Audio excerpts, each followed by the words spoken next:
Hey, Witch Mob! Welcome to the Who Is This Crazy Hag podcast. It's so nice to see you back. Thank you for listening. We've got two interesting background sounds going on behind us today. So it's raining again. This wet season has been very wet and it's been raining a lot more than usual. So we're listening to the rain outside the window behind me. And we also might hear the sounds of the house being built next door. So let's prepare ourselves for those intrusions, the hammers and the circular saws and the tools that are being used, and we'll just go on our merry way. A lot of people have asked me over the years, how did I come to be here? Not just in Ecuador, but also in Mompiche. So let's talk about that for a minute. I feel like 17 years ago, Ecuador chose me. I'd been working in Mexico teaching English with an amazing crew, one of whom I'm still really good friends with today. Shout out to Wendy. However, the boss was an absolute beast. Claudia.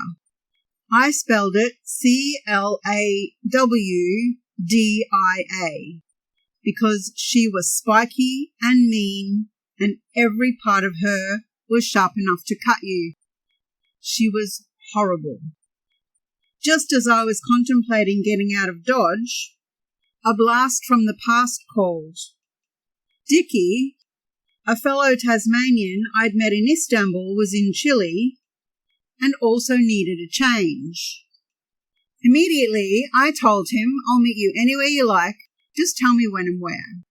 He chose Guayaquil. Where the fuck is Guayaquil? Turns out, Guayaquil is in Ecuador, and the next thing I knew, I was flying into Guayaquil, and then getting organised to go to the Galapagos Islands. When I first arrived, I spent 6 months teaching English and scuba diving. For many people, it's a once-in-a-lifetime experience, and yet I did 100 dives. It was like a dream come true. Such an auspicious start to a foray into this glorious South American country. I've also been asked a lot, how did I come to be in Mompiche? So the short story is that I was working in Quito, teaching English, and I loved my job and the school and the kids and the classes, but I hated living in Quito, and I was only working 4-day weeks. So every Thursday, I'd go down to the bus station and I'd just jump on a bus. I didn't care where it was going. And so I started traveling all over Ecuador. I was doing this for months. And a friend asked if I had ever been to Mompiche. And I said, no, I'd never heard of Mompiche. And he said, well, it's kind of difficult to get to. That's when my ears pricked up. And I said, well, that sounds very interesting. Tell me more. Then I found myself travelling this unusual route where there wasn't really a bus down to Mompiche, but there was a bus to the entrance road. And so from the entrance road, I hitched a ride down to the beach and I got off the back of the truck. It was one of those pickup trucks, and I put my bare feet in the sand and my entire soul told me that I was home. Of course, I needed to listen to that, which is why I say that Ecuador chose me. And my soul completely agreed with that. I had no idea I'd still be here all these years later. For a small village, there's quite a lot to love and also a little bit to hate. But what place is without its issues? One of the issues here is mosquitoes, specifically dengue fever. This wasn't the first time I got dengue fever. I also got it in Indonesia many years ago, but it was the first time I was hospitalized with it. And yet again, I'm still here to tell the story. Secret Garden is a 5-star vegan and vegetarian restaurant where you can have an incredible chef-to-table experience for breakfast, lunch or dinner.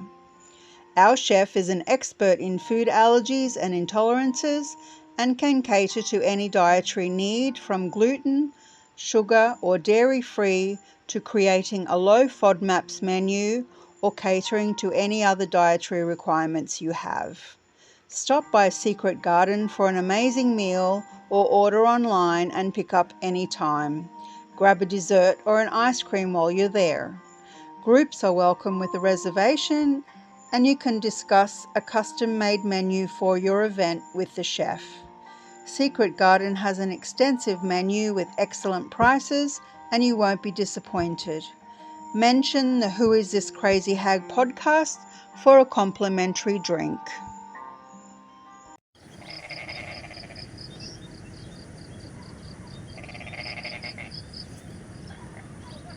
You hear that? It's stopped raining now and the frogs are out. Well, this could be interesting. This story takes place in Ecuador, and it's called It Only Takes One. Ronnie, can you hear me? The distant voice seeped through the dark fog inside my head. Yes, I can hear you, my brain responded, but I couldn't move my lips. My mouth was so dry it was sealed shut. Every bone in my body screamed in agony as if they were being crushed. Clothes touching my skin were unbearable. A headache pounded behind my eyes. I couldn't open them. When I tried, the light sent searing pain through my skull. The first indication was the tiredness. I'd been feeling flat for over a week, but put it down to fatigue. Unable to sleep because the new bar next door had been blasting the beach with electronic music every night until 5 a.m. I didn't realize I was actually sick until the Monday I went shopping in Atacames. It began like a normal day. I took the 6 o'clock bus for the 2-hour ride to town to pick up groceries, whole grain rice, quinoa, honey, dark chocolate, and other supplies not available in Mompiche. At the bank, a relentless headache rammed against my forehead. Usually, I never get headaches. I bought bottled water thinking I might be dehydrated, but the headache raged on. While checking emails, I noticed sore muscles in my legs and wondered what I'd done to cause stiffness. I should just note that at that time, there was no internet in Mompiche. There was actually not very much electricity, and so every few months I would go to Atacames and check emails.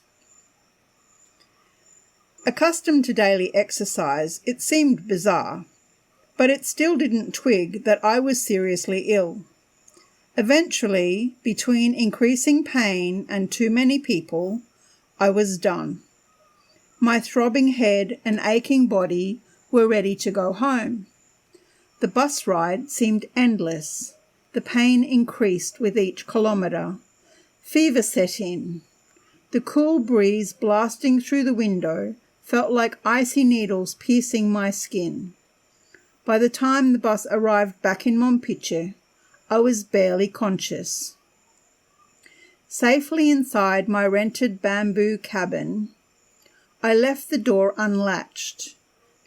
Then I dragged a branch of bananas and a 5-gallon bottle of water across the floor to the bedside before flopping onto the mattress. Alternately burning up and freezing, I slipped in and out of consciousness. Unable to walk, I slithered out of bed and crossed the floor to the bathroom to pee and vomit. It wasn't long before I was so dehydrated that nothing came out. 3 days passed before anyone came. It was Lelelo looking for the $10 that I owed him. He took one look at me shivering uncontrollably under the mosquito net and raced to the clinic. So this same neighbour saved my life all those years ago, and yet today he throws his cigarette packets in my garden. Ronnie, can you hear me? The voice belonged to Dr. Raoul, the village medic. Incapable of answering verbally, I tried to move to indicate I could hear him. Excruciating pain shot through my limbs. Dr. Raoul put a thermometer in my armpit. The cool glass burned my sensitive skin. He put his hand on my forehead. It was on fire. Her temperature is up to 42 Celsius. I suspect dengue, but she needs tests. Get a saline drip going. Dr. Raoul told Kelsey, his nurse. I'm going to call an ambulance. Actually, at that point in time, this happened in 2011, I had no idea there were ambulances available. Dengue fever is a potentially life-threatening viral disease transmitted primarily by the Aedes aegypti mosquito. Worldwide, around 50 to 100 million people are infected yearly. In Ecuador, around 2,000 people contract dengue every month. Each case must be reported to the Ministry of Public Health. Due to its symptoms, which include fever, headache, muscle and joint pains, it's also called breakbone fever, romper hueso.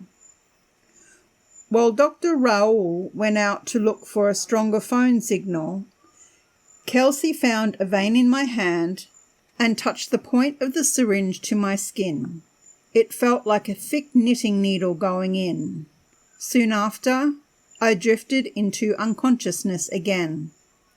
"Ronnie, how do you feel?" asked a new voice, her fingers gently holding my hand. "Like I died and went to hell," replied my brain. I struggled to move my lips. The room reeked of strong disinfectant. Hospital smells wafted up my nose. "Water," I croaked weakly. She almost didn't hear me. She bent lower to listen. "Water." "Do you want some water?" the nurse asked. My word quota used up. I squeezed her fingers once. "Yes." She caught on quickly. Then she poured a glass and held it to my lips, carefully lifting my head so it wouldn't spill. A few drops wet my tongue. It wasn't enough. I wanted more. A few drips more, then a few more. It was never enough. "Thank you," I murmured, before slipping back into unconsciousness. For another 48 hours, I hovered precariously on the precipice between life and death. Oblivious to the goings-on in the women's ward, I didn't notice frowning doctors extracting blood or concerned nurses replacing the saline solution. During the second night, a nurse swung by my bed, M4, every 15 minutes to see if I was still breathing. The next time I woke, it was Saturday. It's strangely ironic that I spent so many reckless years trying to die, and now here I was in an Ecuadorian hospital fighting for my life. "Welcome back. We thought we were going to lose you. It was touch and go. How do you feel? Are you hungry?" asked a smiling nurse, chatting as she inserted a thermometer under my armpit. "The doctor is on his way." My stomach felt as if two large fists were playing tug-of-war. Under the pain lurked sharp pangs of hunger. Aside from a few bananas, I hadn't eaten anything for 6 days. My whole body ached. My head throbbed. I felt nauseous. I wanted to sleep, but my stomach wouldn't hear of it. "I'll have the chef bring you some soup," said the nurse, checking the saline drip and making a note on my chart before clopping down the hall towards the kitchen. The soup arrived a few minutes later. Noodle soup with cheese, potatoes, and rice. "Oh, do you have anything else?" I asked, disappointed. "I can't eat wheat or dairy." "This isn't wheat," replied the chef, indignant. "It's noodles. It has cheese in it." The offended expression on her face told me there was no point in arguing. Ignorance regarding food and its subsequent allergies is widespread around the globe, and the small regional hospital in Muisne was no exception. Trying to explain food allergies here was akin to speaking Japanese. Despite lactose intolerance, I could normally get away with eating a bit of cheese every so often, but my delicate stomach wasn't up to the challenge. The best I could do was be as diplomatic as possible, or risk starvation. Okay, do you have any fruit? I'm super hungry, and just soup won't be enough. After hearing I hadn't eaten anything for almost a week, she vanished and returned shortly with a handful of bananas. Halfway through the third banana, Dr. Byron showed up. "You're lucky to be alive," he informed me. "You have dengue fever and typhoid." Dengue fever was common on the coast. Looking around, I noted there wasn't a single mosquito net anywhere in the 20-bed hospital. As the doctor spoke, I wondered about the ratio of luck to destiny. It only takes one infected mosquito. There are 4 strains of dengue. Survival of one strain is awarded with lifelong immunity to that type and short-term immunity to the other 3. Subsequent infection with another strain of dengue increases the risk of severe complications, including dengue hemorrhagic fever or dengue shock syndrome. There is no vaccine. This was my second round with dengue. In both cases, I don't know which types I've contracted. "We really didn't think you were going to make it," continued the doctor. "I'm not going to make it if this is the only food they're serving," I joked, indicating the untouched and now cold soup. "It would be a shame to die of malnutrition in hospital." I laughed, then explained the problem. "I'll talk to the chef," promised the doctor. While he took notes, jotting down my answers to his questions, I polished off the other 2 bananas. After the usual questions, full name, age, nationality, occupation, marital status, religion, and ancestry, he asked about my home situation and lifestyle. "Your organic diet probably saved your life," he stated, tapping his pen on the chart. Dr. Byron explained that because my body was normally full of natural disease-fighting antibodies and packed with wholesome nutrients, the lack of chemicals and pharmaceuticals in my system allowed the powerful drugs they administered to get straight to work. The lucky part was the timing. One more day at home, and I'd have been pushing up daisies.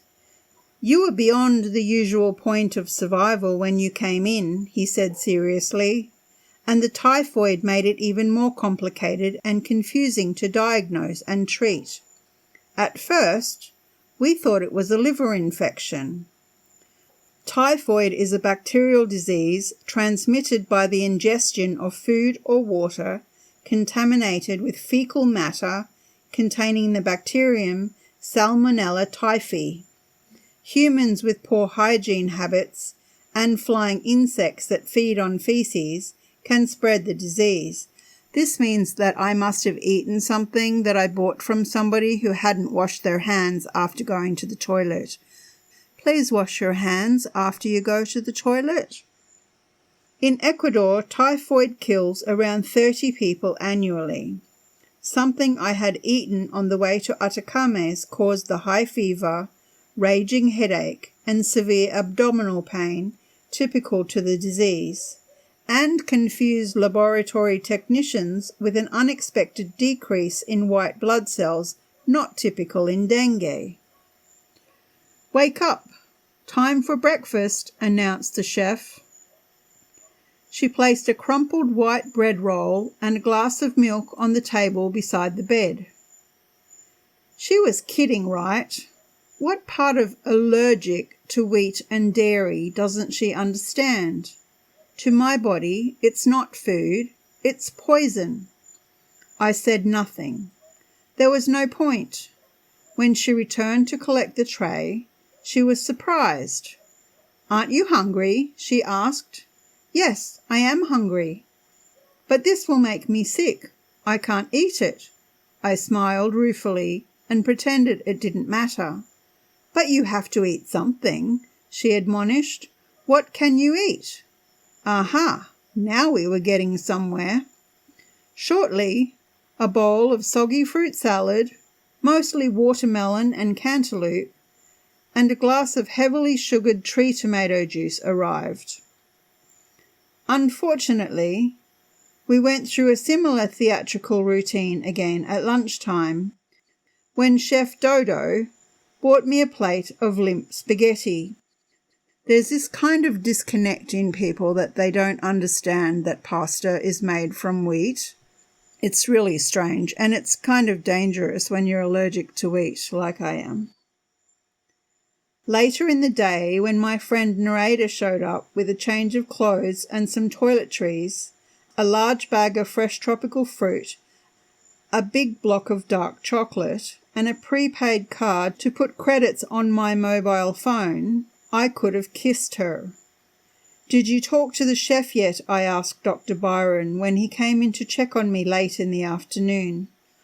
I already suspected that he hadn't. Oops, no, I forgot. I'm sorry. I'll go and see her now.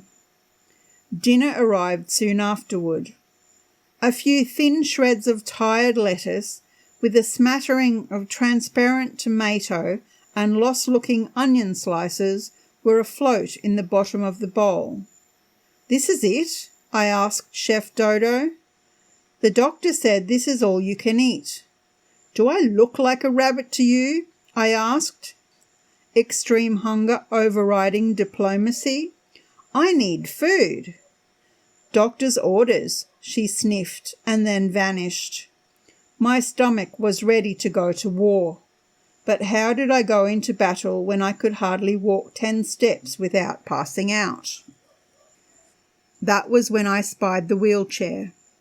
I got in, dropped the saline bag in my lap, and zigzagged down the hall. Who knew you needed skills to drive a wheelchair? In a back-to-front hospital gown, barely able to control the wheels and dizzy with the effort, I strapped on my fighting gloves. Further down the hall, I banged into a narrow doorway the chair couldn't pass through. Undeterred, I rattled the glass door. At that moment, Dr. Byron exited his office. I waved him over. Yes, my darling, what's up? I don't know what you told the chef, but all she gave me for dinner was lettuce. No, salad. No, lettuce. A whole spoonful of it. Come and look. He pushed me and my rebel wheels back to the women's ward. I gotta say, the ride is much smoother with an experienced driver. When we arrived at bed M4, he peered into the bottom of the bowl, searching for any sign of sustenance. Oh, no. See? Okay, what do you want to eat? Proteins, fish, eggs, beans, any kind of fresh fruit, and any kind of fresh vegetables, raw or cooked. At this level of starvation, I will even eat odious white rice. I really don't like white rice, and my stomach doesn't like white rice because it makes me feel like I ate a rock. But in this case, I would have eaten anything. 15 minutes later, Chef Dodo turned up with a plate of boiled eggs and a real salad. She also brought more bananas and a glass of freshly made lemonade. Grateful, I thanked her. Usually I don't eat sugar either, but since this was an emergency, dire situation, I just let that go. I wasn't going to fight about sugar. I had enough on my plate, quite literally. The following day, a new chef appeared on the day shift, and on alternate days, hospital food was surprisingly edible. "Ronnie," whispered a voice, "wake up." I opened my eyes to see Christian outside the window, leaning against the vertical security bars. "Hi!" I was delighted to see him. Why don't you come in? They won't let me in. It's not visiting hours. Hospital rules. It sucked. Every morning, friends travelled from Montpitcher to visit me in hospital, and the security guards wouldn't let them inside. Visiting hours were late in the afternoon, long after most Montpitcheros had caught the last bus home. Countless times I had to pull a chair up to the barred window, rearranging the drip stand and trying not to fall on my face from dizziness so I could spend time with people who cared. In the healing process, and because of the absence of my family, this was more important to me than any medication. Unfortunately, someone had removed the wheelchair from the room, hoping to curb any further outbreaks of rebellion. When I was able, I got out of bed and wobbled down the hallway on bare feet, dragging the drip stand along behind me to protest the insensitivity and unfairness of rigid hospital regulations. I need my friends more than I need your drugs, I told the hospital staff. Most of the attending doctors didn't mind bending the rules a little to accommodate my needs, and some of the nurses let friends sneak through the ward to spend a few minutes helping me get well just by being there. They all brought big plastic shopping bags bursting with fresh fruit, which I consumed as if there was no tomorrow. Some brought dark chocolate. Fräulein turned up with a take-out container of delectable shrimp and cocado, my favourite, which flustered Chef Dodo so much she actually produced edible vegetable soup for dinner. And cocado is basically seafood in coconut sauce. It's the best thing ever. At one point, I got a message to a friend who contacted my family. My parents and youngest sister called, forbidding me to kick the bucket in Ecuador. They were worried. Rightly so. I had nearly died 15,000 kilometres from home, and this was not the first time. Even cats only have 9 lives, scolded my father. How many have you used up now? Don't worry, Dad. Wild cats have more lives, and I have the heart of a tiger. The joking soothed their fears and helped me feel better. In this fragile state of health, I missed my family more than usual. Between regular visits from friends and sporadic calls from family, my recovery was coming along swimmingly. Until Nurse Nasty came on duty and forbade all manner of cheerfulness. "Take off those pants and put on your hospital gown," she barked, "and clean that muck off your feet." Sure. When they loaded me unconscious into the ambulance, I remembered to pack acetone and cotton balls. I ignored her ridiculous orders and rolled over, ready for a nap after a hard morning of defying Nurse Nasty. The offending pants were comfortable sweats that didn't reveal my naked butt to the whole world, and the bright blue polish on my toenails had failed to bother anyone else for the previous 5 days. They both stayed. A while later, Nurse Nasty returned to change the drip. I screamed in agony when she ripped the hairs off my wrist while removing the tape. Merciless, she tied a latex glove around my arm so tightly that my fingers turned blue. She sharply smacked another vein, then roughly dug the needle into the back of my hand like an apprentice seamstress learning to use a pincushion. "Ouch! Hey, I'm an actual person, not a dartboard," I protested. My hand throbbed in pain. "Shut up. I'm trying to change your drip so the vein doesn't collapse," she snarled. "How about leaving me alive at the end of the procedure?" I shot back sarcastically. "I didn't survive dengue just so you could kill me." I did not like this nurse. She was cruel. Her bedside manner resembled that of Little Red Riding Hood's pestilential wolf. Vinegar was sweet compared to this withered, bitter creature. One morning, Narada slipped past the guard to visit. She had brought more clean clothes, a bag of citrus fruits, and a few tidbits of news from Mompice. Nurse Nasty walked into the ward and saw her sitting on my bed. "Get out! You have no business here," she shouted, startling both of us mid-giggle. Reluctantly, Narada collected the bag of dirty laundry from under the side table and left. Nurse Nasty stressed me out.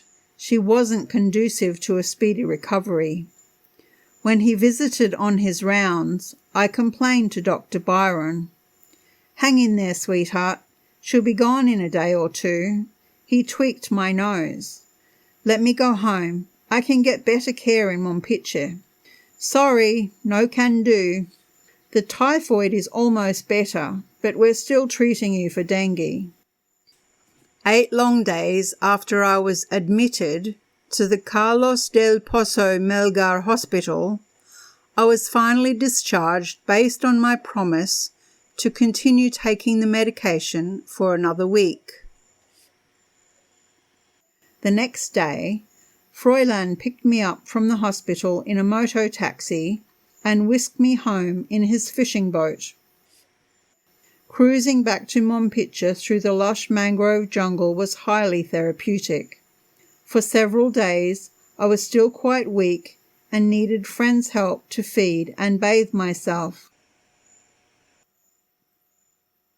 Naturally, the prescribed medicine sat unused on a shelf in my cabin while I immediately embarked on an intensive raw food detox to rid my body of unwanted chemicals and drug residue.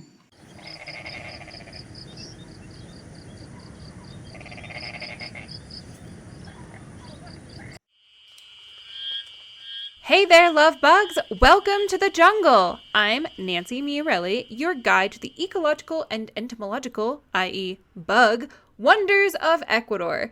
With my master's in entomology and a passion for ecology and conservation, I'm here to take you on an unforgettable adventure through the mega diverse forests and more lush than you may have expected mountainsides of Ecuador. This year, I'm excited to offer 2 unique science-focused tours.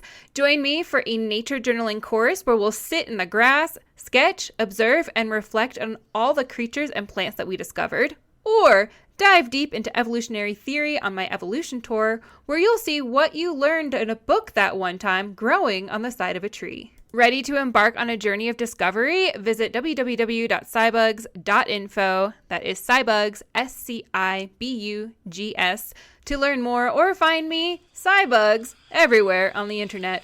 Let's explore Ecuador and all it has to offer together.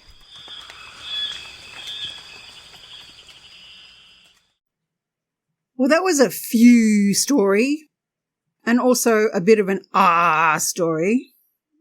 I guess I'm not the live fast, die young and leave a better looking corpse type of person. Maybe the Reaper isn't ready yet. Or Satan is scared I'll outshine him. That nurse, though, some people should never work anywhere near other people. Of the handful of common mosquito-borne diseases that have tried to kill me, I've had malaria twice, dengue fever twice, and also chikungunya, which feels like you're living with a semi-trailer parked on your body for months.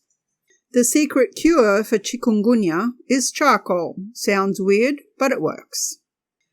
That just leaves Zika and West Nile. Maybe I should stay away from Africa. As a result of all these failed assassination attempts by mosquitoes, I'm now immune to mosquitoes. This is ideal for living in the jungle, I guess. Although these days I make my own natural mosquito repellents just in case. While it has its challenges, I'd rather have any problem here than any other problem I'd have anywhere else. See you next week for a story in Thailand. Do you have any crazy travel stories? What's the most insane thing that happened to you while you were on the road?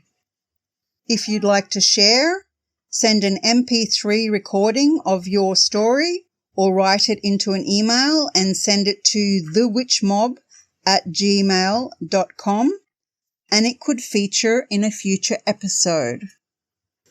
The Who Is This Crazy Hag podcast is created, written, read, produced, edited, mixed and published by BooksByRoni. If you'd like to grab a copy of Few Are Oo Travel Tales I Never Told Mom, find the paperback on Amazon or email thewitchpod@gmail.com to get an ebook. Also, let us know via email or on Blue Sky at The WitchPod if you're reading in a book club or a group of friends so we can give you a shout out. Don't forget to tell us where you are in the world. You can visit The WitchPod on Spotify, YouTube, Amazon Music and Castbox, and also Substack and Patreon. See you next week. Bye!